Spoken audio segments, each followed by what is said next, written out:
So today I'm going to be talking about Diregentleman and their viewing of the final episode of Helluva Boss's first season. Usually, they tend to, in these reviews, speak very highly of Helluva Boss, and they don't really tend to give much criticism, which is really, really odd because they're supposedly writers. This channel is the channel that they own is basically, it's ran by writers. So you would think they would have some insight, but half the time it doesn't feel like they're giving much input and they're just praising the show, which is very odd from the standpoint of their careers. Welcome to the Diregentleman channel. Holy hell, that was hype. Wowee. Alright, so a little bit of backstory. That's Gus. I'm Henry. If you follow the Helluva Boss videos on this channel, you'll notice that I wasn't in the last one. That was because I'd fallen off the wagon a little bit. I was not a fan of episode 4, the one with the old man. I really didn't like it, put a bad taste in my mouth. To clarify, neither of us were very big fans on that episode. No. In a sense, both of us ended up being kind of like, oh, it's Helluva Boss. It's a show that comes out every now and then. But, much like we were in that initial Helluva Boss video, one of the first ones we ever did, I think we were wrong about this show maybe becoming routine and not pulling out something that could wow us. We were wrong again! No, that's the funniest thing. The funniest thing is, I legitimately had Meg come in and sub for me on the last one, because I was like, oh, I just can't summon... demon summon. Very funny, these are the jokes, no refunds. The enthusiasm for this, and honestly, Gus can attest, I was feeling cynical going into this one, but literally, the second it was finished, I thought of the Godfather quote, just when I think I'm out, they pull me back in! Dude, here's the thing, man. This is one of those things where I was watching through this episode, and, there's some good character stuff, there's some interesting visuals going on. Then the gas came in. There was several moments, there were several comes in this. This was, repeated fucking kicking fucking sex. No, exactly, I was gonna say... Okay, guys, let's hold off on the plot kissing this early in the video, please. I know you want to, and I know you're, it's almost, it's almost just, subconscious at this point to do it. But can we just stop? This episode is better than the others, I will give it that. But the show itself is honestly mediocre because of all the little things that just compile up onto breaking this show, its immersion, basic storytelling, good storytelling, character development, all the little things that the show can't do. And to sit here and have these writers tell me that they think this is the best show they've ever seen, like it's the best show since sliced bread, it doesn't even make sense. I'm like, what are you talking about? This show has very evident and serious flaws. Yes, the animation is good at times and it's colorful, but I mean, there's a lot of shows out there like that. You wouldn't see them talking about other shows like this, would you? No, it's just because this one specific show has just such a deep following that's why they talk like this. They're like, well, we don't want to upset them and we want to keep breaking those views. So how do we keep breaking those views? Just make a long video, say nice things, say how it blew your expectations out of the water, and then bam, you don't have to do any more critical thinking past that, which is disappointing for both of them, or one of them, or any of them being writers, as they so claim. So this episode, genuinely, serious for a second, this is the best episode of Helluva Boss. No, hands down. And here's the thing, too. I completely understand why this one took so long to produce. No, that's the thing. You can see it on the screen. This is the best episode of Helluva Boss, but that's not saying much because Helluva Boss is a poorly written show. The episode that took the longest to make, this one, also feels like it was the one with the most wasted of the animation budget I have seen. I was ranting to Meg while watching this. I said, I want them to take months for every single one. Because another thing that just occurred to me, oh fucking course the quality dipped. They were putting these things out monthly. That's insane. You can't And do they were that. planning for this one. They were focusing on this one. Like, people who do this for a living deserve more credit and respect. God, I love all of the comments. It's just gonna be like, oh, these guys just kept yelling, fuck you and fuck your ears, you piece of Have you shit. seen the show? Oh, these people just kept yelling and swearing and expressing emotions. Like, what the fuck? These people just kept yelling, swearing, and expressing emotions. What are you trying to explain here, writers? You're both writers, or at least one of you is. So, what are you trying to tell me from that comment? That's what the criticism of the show is? Because I'll tell you this: if that's what you're trying to get at, that's what this show is. It's just yelling and swearing without the emotion. Because the emotion that you get from this show is bare bones. The character development is dry. It's as dry as a desert. Because you don't, these characters, they're not characters. They're stereotypes.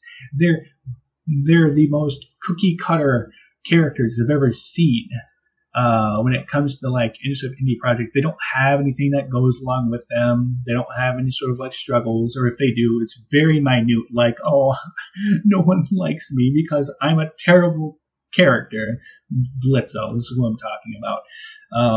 And then the other Millie and Luda, they don't have any character development. Moxie has some, but it's just because he's like too much of a goody for this assassination organization, or he's too much of a weakling. They just flip flops on his character, on what his stance is in regards to his own job or his own goals or his own problems. It just, whatever it happens in each episode is what it happens to be. So he doesn't really have much of a character himself either. There's no sort of like plot that goes along. None of them change. There's no difference between them from the first episode to this one, except maybe Blitz will be nicer. That's as far as it goes for character development. And it's really annoying to me that the writers don't see that.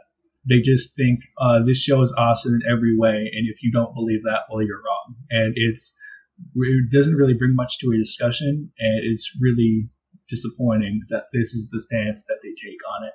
Come on! Like, look, the thing is, I was not expecting the, like, second half of this, which is just pretty much all violence. The beautiful, beautiful, well-animated violence of Millie with her fucking axe! Yeah. And Luna just tearing people's heads off, and Moxie going fucking ham with, like, an assault rifle, and Blitz just being the coolest motherfucker in the room. This was not a beautifully animated fight scene. If you look at the characters that they're fighting, while the main cast tends to have pretty decent, like they're pretty decently animated. They're usually on model, and they do have weight, and they do dynamic like attacks. The people they're fighting don't. They're not. They have no weight to them. They get chucked in the air after like you flick them on the nose. They explode if you look at them wrong. If you want an interesting fight scene, you have to have, at least if it's going to be cannon fodder, you have to show the characters struggling, and they don't struggle. They do not struggle in this fight. It's just them versus basically stick figures. Because the characters don't have any sort of form to them, really. They're just shapeless blobs that attack the characters. And if you had Agents 1 and 2 in there, and they were really competent fighters, and like, you know, kind of like how they, I guess, were in the very beginning of the episode, because they didn't get, you know, they were forced to be reckoned with because they at least captured 2 of them. That would have made this fight scene a lot more interesting, and they really should have done something about the environment, because it's just this generic box that just spins, so that way it's really, really, really easy to animate. And they could have just gone into like Blender and just created an environment, and then just use that, and then just it feels like they went bare bones on everything except for the main casts when fighting.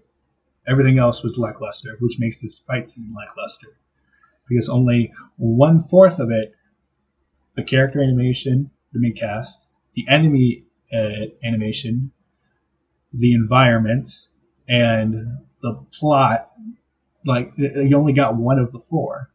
So it just doesn't feel like it was worth it to spend all this time and money and effort on this one scene that doesn't do anything for the entire episode or series as a whole. Because killing is the one thing that he's great at. No, legitimately, the action in this reminded me of one of my favourite directors, Matthew Vaughn, and in particular, the church scene in Kingsman, where it's just the most dynamic camera work you've ever seen for just, like, mass killing. And in this too, it was so much storytelling in each of the, like, the weapon choices, the little, like, interactions between the characters, like Blitz, like, asking if Millie, like, his employee, was okay during the fight and hydrating her. Like, that was so wholesome. That was him being a good boss for once. That's the thing. Like, this was the episode where it felt like Imp finally became a team. And seeing them work in synchronicity is like, this is a force to be reckoned with. Yeah. No, and they fucking earned it with the emotional sincerity of Blitz and Moxie. And like the most of this episode was dedicated to like them and their and like, you know, breaking down their different psychological issues. And dude, I just love that the episode's premise is that Blitz and Moxie are put into like a torture chamber, and initially other people are trying to torture them and it does nothing because obviously they're both like badasses, but they are each other's worst torture method. Yeah, exactly. It's so poetic. That's the premise of the show, that Blitz is a hell of a boss and Moxie needs to reckon with him. And to be honest, I like this so much better than them having a fight. We don't need gunishment now. We've had emotional sincerity-ment. Yeah, they got past the point of gunishment. Yeah, and to see them like working in tandem because they don't care what other people think, but then realizing how much that they meant to each other, and the fucking, like, both sides of the hallucination, like, truth serum trip were great. Moxie's, like, Disney-inspired, like, visuals, and the very, like, operatic, like, it was so clearly from his mind, and then Blitz, like, nightmare clownscape full of colors and sketches and doodles, and every single fucking villain that has ever, like, affected Blitz's psychology, everything we've been saying, everything everyone's been saying about analyzing this character, it is on the screen, and it's all earned. The premise of the show is that Blitzo and Moxie are at odds with each other. How is that the premise? That can be a plot point of the episodes that, you know, every once in a while it comes back up, but that shouldn't be the focus. What's the point of having four characters as your main cast? Where does Luna and Millie fit into this? Why are they even main characters? Why do they even show up on the screen for a majority of the episode? Why? Just to be there? It just doesn't feel like it feels like the show has favorites and it just plays to them. It doesn't give all the characters focus. It just gives specific ones their own screen time. The ones that are liked, Stolas gets more screen time character development than Millie and Luna. Does that make sense? That doesn't seem fair to them as characters. Like, how are you supposed to develop a connection with them if you know almost nothing about them? What do you know about Millie and Luna past the first pilot? You know, the first episode. The pilot is what I'm talking about. You know nothing except for maybe a couple things. But they're more of like character details than actual, like, you know, how they are outside of dealing with Blitzo and Moxie, because they can't survive without them, apparently, as characters. And this is another thing. When Diregentleman is like, this is the character build-up we've been talking about. What are you going on about? You haven't been talking about character development. You've just been projecting things that you think are happening to the character when they're so clearly not. The only reasons that you're projecting this hard is so that way you can get more subscribers or get more people tweeting how right you are in the comment section, but you're not right.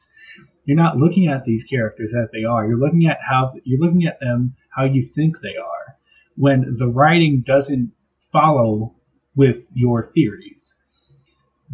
like these characters are two dimensional. Uh, they are, despite the pun. They're flat. They react in the exact same way that they would in any circumstance, no matter how it is, half the time.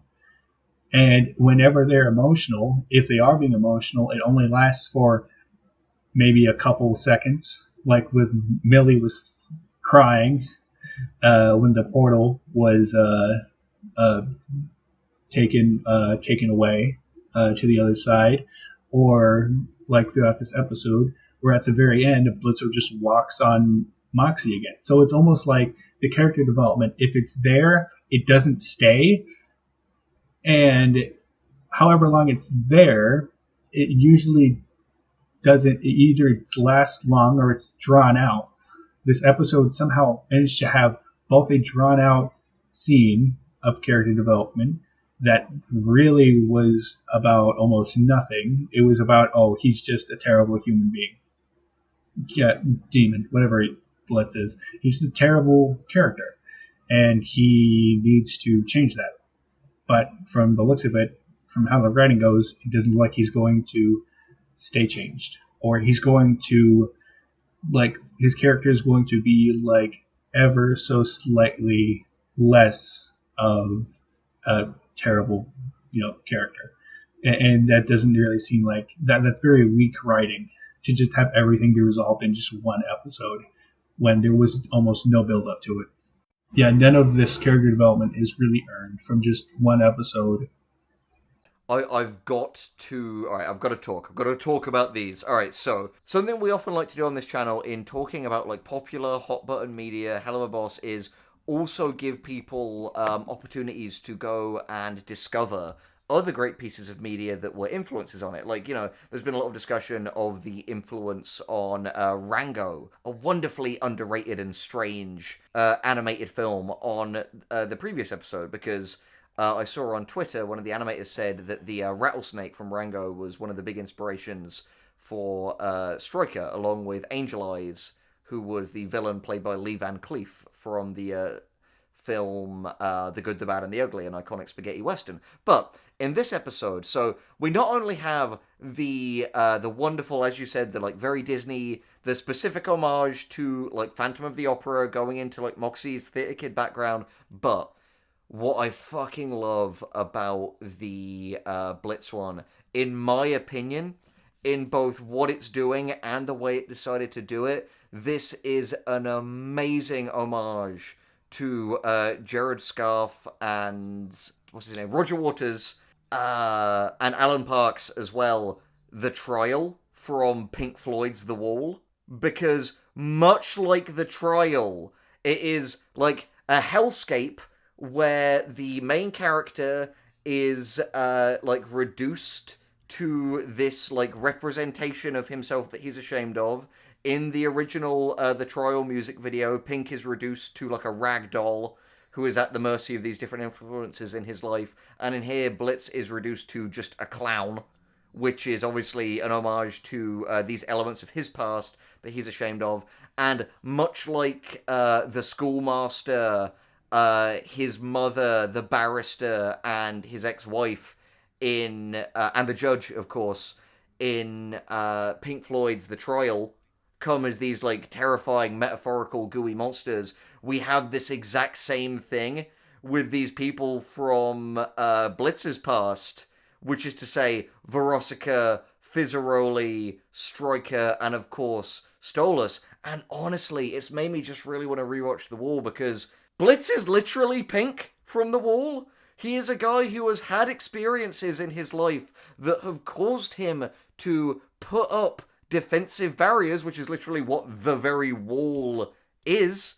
And as a result, he's realized that what was originally built as a defense, a perimeter, has now become a cage. And we're finally seeing him reckon with that in this episode. And I am so fucking certain it's an homage to that, and frankly a brilliant homage, a great one, because it manages to do it while still doing its own style. To see this done badly, go and check out Satellite City's collab with the Nostalgia Critic on the trial, which is deeply Oh man. cringeworthy. It is a shame that we can't mention the wall on YouTube ever without having to bring up that, just because it's going to come up in the comments either way. Quick aside, I'm glad Doug Walker made that video because, frankly, no one was talking about the wall before that. It was the final push I needed to actually see the wall. So, fair play to Doug on that sense. Well, that's the thing. I actually, and I'll admit this, I've been dragging my feet and I haven't yet actually watched The Wall yet, but what Blitz's sequence made me think of, this whole dream sequence, even if it's not a direct inspiration from The Wall, I think sequences of like this have become more possible, more acceptable in animation that skews a bit more adult because of a little show called BoJack Horseman that did something like this about once a season. And they do similar things in Tuca and Bertie as well. It's true. Yeah, the whole Lisa Hannawalt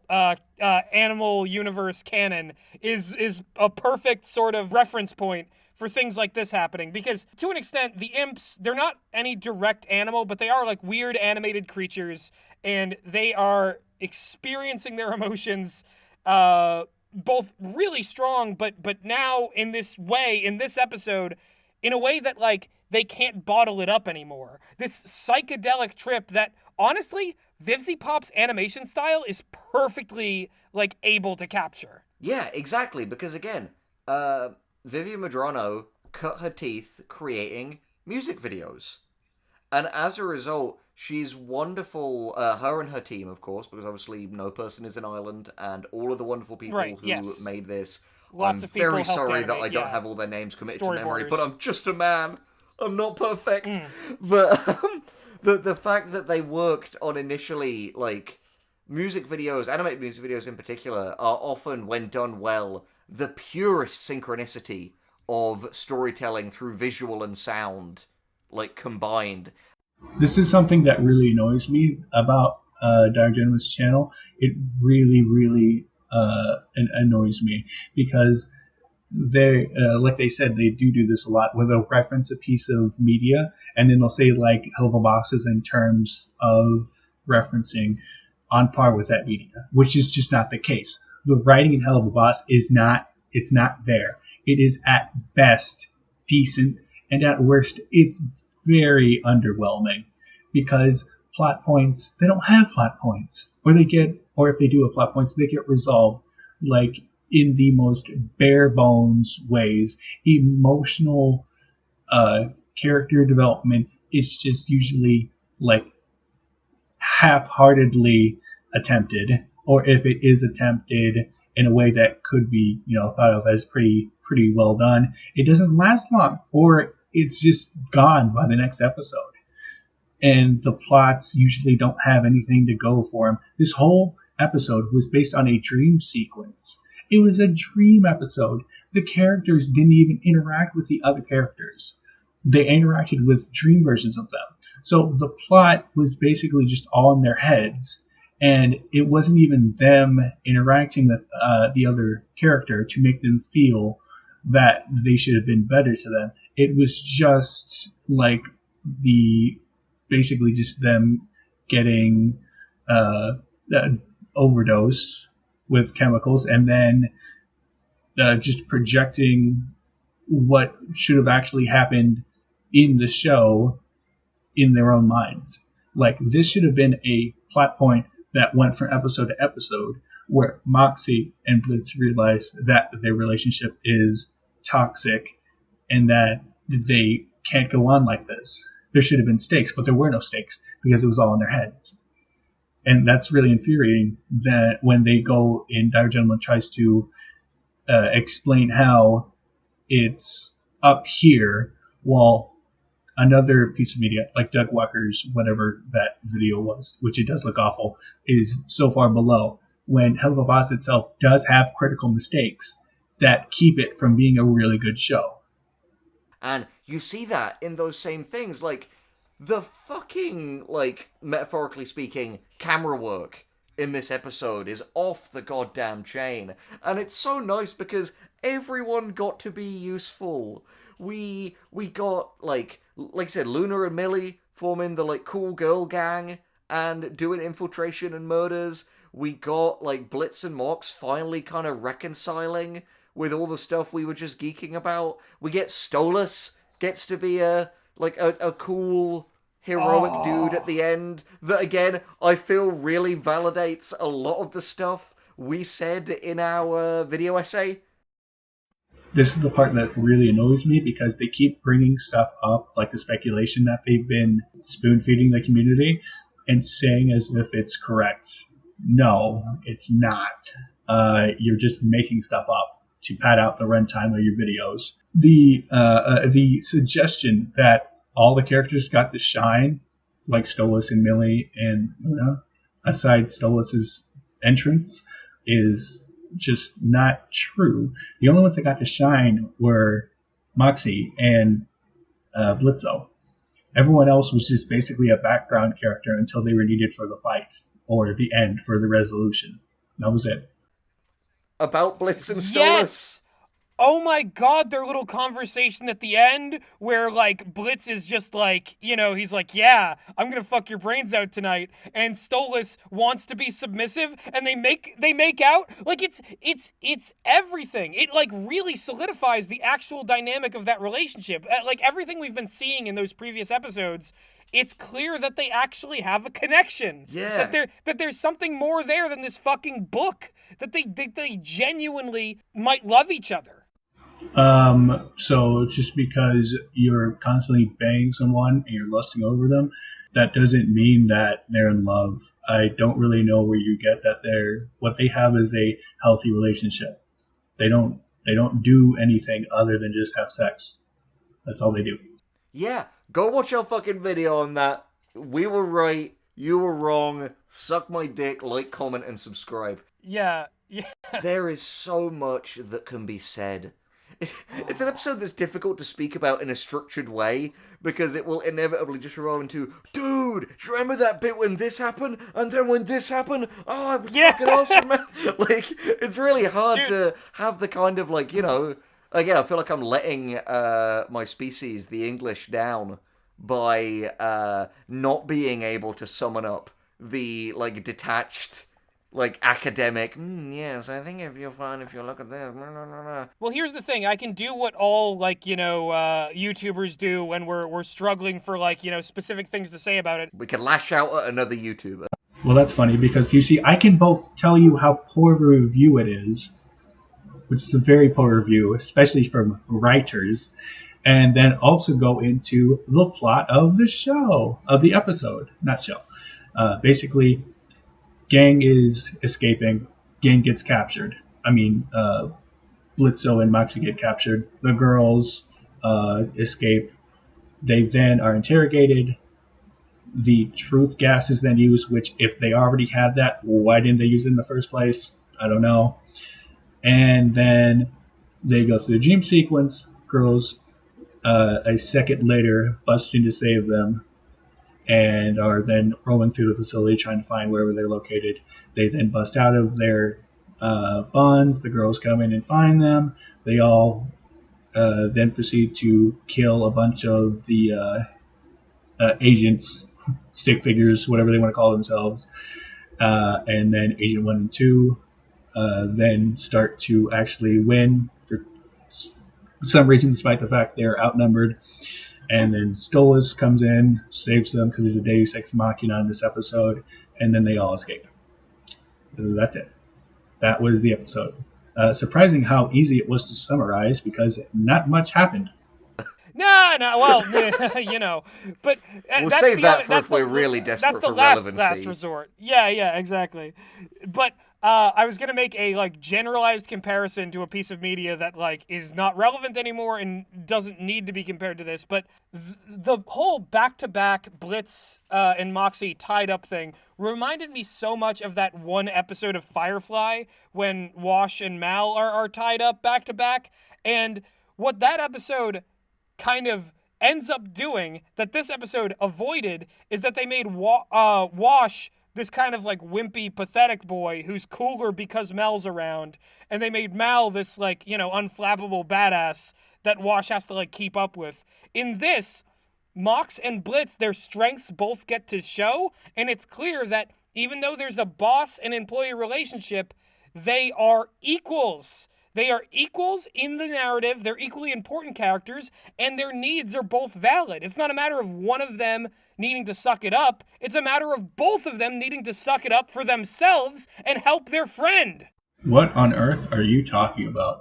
What strengths do both of these characters have that play off the other character? What weakness? They obviously didn't have any sort of weakness when it came to the end fight, and even after they were being beaten at the very, very end, they didn't even do anything to get themselves out of the situation. It was Stolas who came in and saved them. And to say okay, so Blitzo and Moxie are equals, but what are the other characters? Stolas came at the very end, and Millie and Luna were there for the entire episode, but they weren't even relevant. So you got two out of the five main cast. If you want to include Stolas as a main character that got screen time, they're the only characters that have gotten screen time. Basically, this entire series so far is Blitzo and Moxie.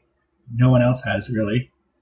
If they have, it's not been throughout the entire episode, or it usually has to deal with Moxie or Blitzo's problems, not theirs.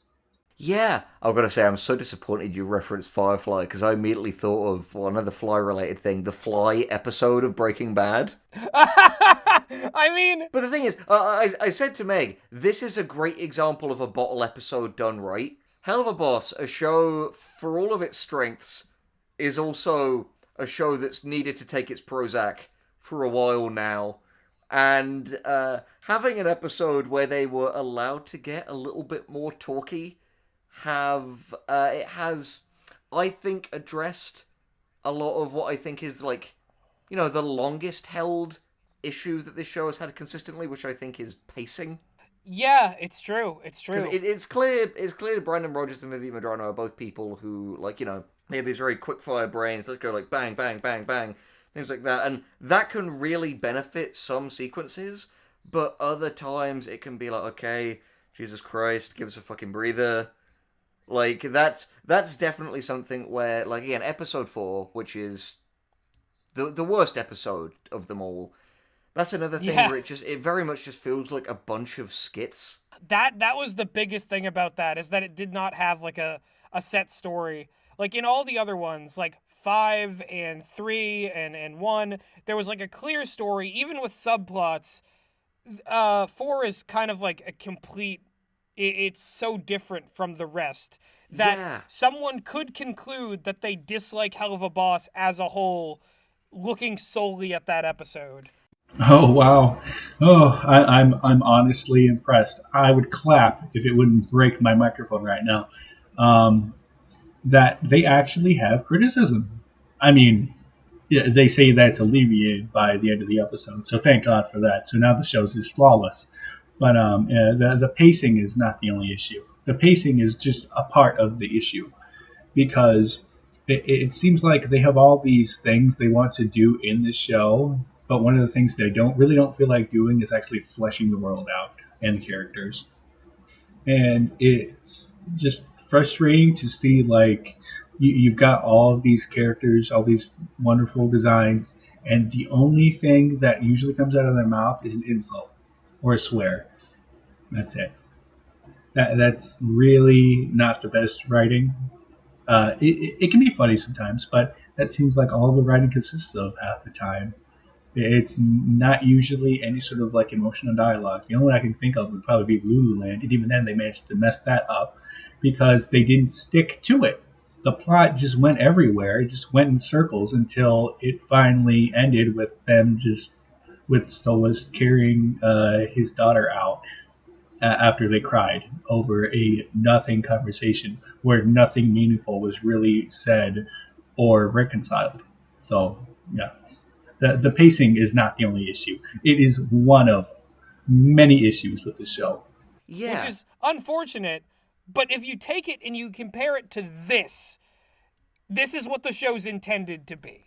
Can I say a quick thing that I didn't complain about before, and it's the dumbest fucking thing, but it needs to be said. What is it? Now, I'm normally one of these people who hates like nitpicking and plot holes and bullshit and all that shit, but the one thing that just so fucking bothered me about episode 4, and this feels more prescient now that you've got the great video on this channel discussing M. Night Shyamalan's seminal movie, Old. But I just kept thinking, why the fuck didn't he get back in and set the machine to young? Yeah. Like, come on! Exactly! Oh my god, the machine had both so an old and stupid. young setting. He could have just, like, I get that, like, Loopty-Goopty died, so he can't come back, but the other dude could have just got back in.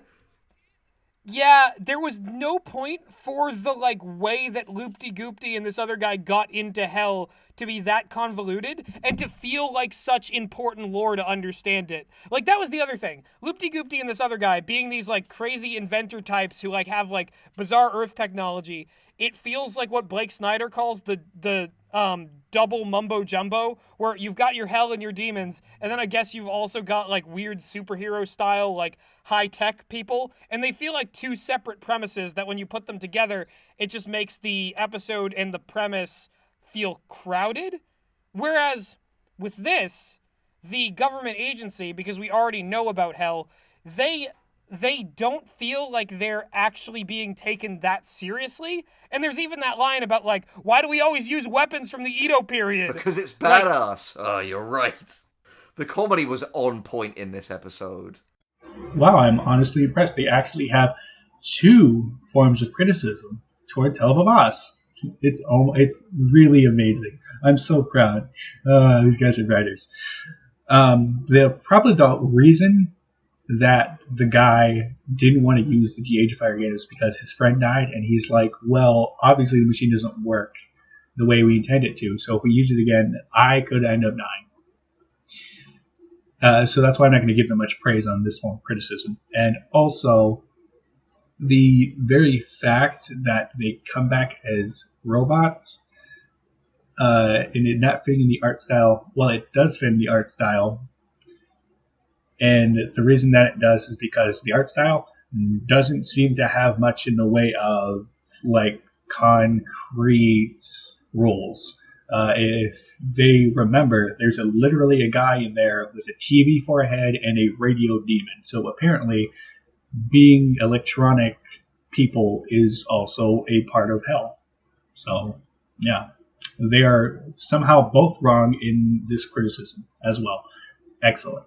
Exactly. And that line about, like, them using, like, all the ninja weapons and stuff actually works because in a sense, they're using those ninja weapons and stuff because those are the coolest things for the imp team to fight against. It's the Raid, it's Dread, it's Mad Max Fury Road. Any good action movie will pick the weapons of the enemy for whatever is, like, the best and most impactful on screen. Whatever makes the most interesting fight. Like, it's like this. Oh my god! I'm thinking about the fight scene again, and I'm coming again. You're getting a boner, and you can fuck life. Oh my god! I'm not gonna be able to fuck life for much longer if I keep coming. I'm trying to make just good justifications for Gus to use all of the Jeremy Fragrance B-roll he downloaded for the other video. God damn it! I'm getting fucking notifications from TikTok. I'm too old for this shit. Okay, I'm not really going to add much to this. I feel like I agree with them on this. They probably just chose the swords and stuff because it was the coolest thing they could think of. That's it. Oh my god. Alright, so I want to talk about the comedy for a second because I think this is a wonderful teachable moment for what I think is frankly an epidemic. No, a pandemic of, like, shit comedy in things. The worst of all pandemics. Frankly. Yeah, alright. I mean, I guess you're welcome to that interpretation, I suppose. Oh, don't you dare even go there. This the comedy in Helluva Boss doesn't even come close to any sort of comedian. The least funny comedian I've ever seen is still at least like 2 degrees funnier than this show. Oh, we're so fucked when this comes out. Anyway, so Man, this is gonna age quicker than the beats that makes you old. this is gonna age quicker than if I stepped in a machine, set it to old. You should have said it to Wumbo. Yeah, fuck's sake. We have like this episode was so good, it's broken our brains. You came here for God. insightful criticism, but instead you've gotten a pair of blubbering fools. Oh, no. See, I didn't come here to see insightful criticism. I definitely came here to see some fools. Anyway, so there is one little moment in this that I think exemplifies the right way to do comedy when so many things have done it wrong. And it's a joke that probably didn't even leave that much of an impression on people, but I think just is a perfect example. So, you know the bit where Luna and Millie are just outside like the room with a passcode, and Millie's like, "Oh, what do you reckon the password is?" And Luna just hits one a bunch of times. The doors open, they share a look, and run in. Now, that was a great joke, and I've joked for a long time, and I've done this in quite a nationalistic way of British comedies versus American comedies, but really it's just bad versus good comedies. That's the good comedy way to do it. In a bad comedy, like typically, you know, something made sort of 2000s onwards, largely featuring riff-happy fucking SNL alumni and directors and editors who don't have the balls to make cuts. In the shit version of this, that would have happened, and Luna would have turned to Millie and said, "Wow, that was surprisingly easy." And Millie would have said, "Yeah, I'm amazed they don't have people breaking in all the time." You know? In the same way that all these shit comedies, they'll make a good joke, and then they'll be like, "Stop everyone, let's stop for a sec, let's just discuss the joke to make sure all the fucking dum-dums at home got it real quick. Do you get it? It was a really easy password, and that defeats the point of it being a password. Do you fucking get it? You absolute dipshits." The hypocrisy of hearing these writers say that Helluva Boss has perfected a joke it itself is most guilty of is both ironic and unintentionally comedic. Because how many times does Stolas say how he's gonna make love to Blitzo, and then he just goes through all the things he's going to do? That is the most drawn out, unfunny joke, and it just always happens. It keeps happening. It happens in almost every episode, and it's really boring. And the thing that they're critiquing is the thing that Helluva Boss does the most often, which is telling a joke after you've already had the joke, and the joke's been done for maybe 10 minutes. And so you go through another 10 minutes of saying how that joke was really funny and the reason it was funny. Most of it's comedy right there. It's so condescending. Well, to be fair, Henry, I mean, we just merely create horror comedy that has to tell a bunch of jokes in 20-minute time frame. The people who are making 2-hour comedies, I mean, writing jokes is really difficult. So maybe if you just have 4 or 5 over the course of the whole movie and you drag out the explanations of each one of them, you make it feel like you've told a bunch of jokes across the course of the movie. Hell yeah. I don't know. If you are somehow misguided enough to think either of us are funny, by the way, go check out Less is Morgue, the comedy podcast we write for. Obligatory plug at the Helluva Boss videos. God, okay, so where the fuck do we go next? It was so fucking good. I genuinely think, just go watch it again. Go watch it again, like it, comment on it, because I think you've got to be a true, to quote Patrick Bateman, not something I do often, but you have got to be an absolute tumbling dickweed to not walk away from that episode feeling the exact same way. I have to redo a video I did of PK Russell, but basically the criticism I'm about to give Diregentleman for what they've done is the exact same I gave PK Russell. And it's that don't make fun of the community, because the community isn't just people who like it. It's also people who, they give it, who aren't fans like to the 10th degree. They're people like me. I like Has Been Hotel Helluva and Zoophobia. I wouldn't have kept up with the series as long as I did if I didn't.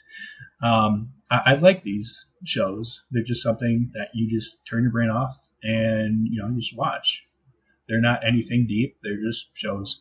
But to them to tell me that if I don't believe it's the best show I've ever watched, makes me wrong in any sort of criticism I have, is wrong in itself, because my criticism, as far as I can tell, is pretty spot on, because I'm not harsh to the show. I'm basically saying everything that everyone else who actually cares enough to give a decent critique has critiqued it on. Flawless. Brandon Rogers, look out. He's coming for your job. No, I'm not. No, I'm not. I'm just appreciating what you do, Brendan Rogers and Vivian Madrano and the rest of the team. Thank you so much for this episode. Bravo. This episode that, honestly, I am back in. I'm looking forward to whatever they do next.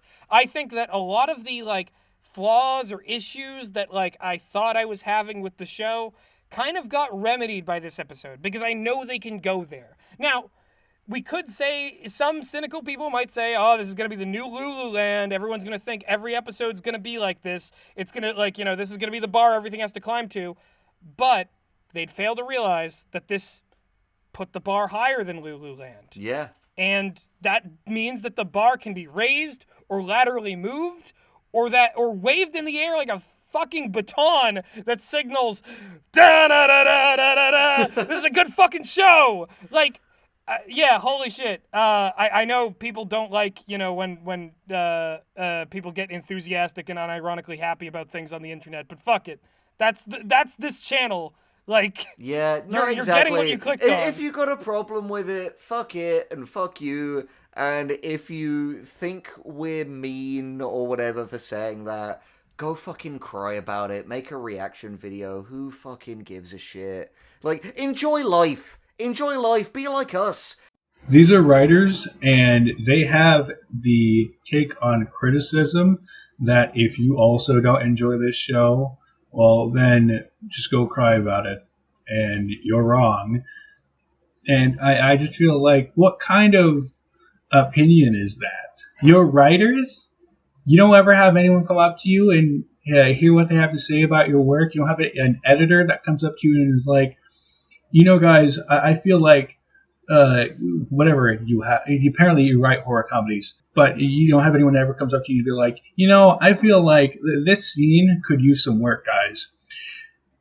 It could use a couple more punch-ups. The dialogue, it seems a little bit odd. I feel like you guys could just maybe take it back and workshop a little bit to find something funnier to talk about, how this person fell down the stairs and broke their neck. To which they would probably respond with, you can go and break your neck.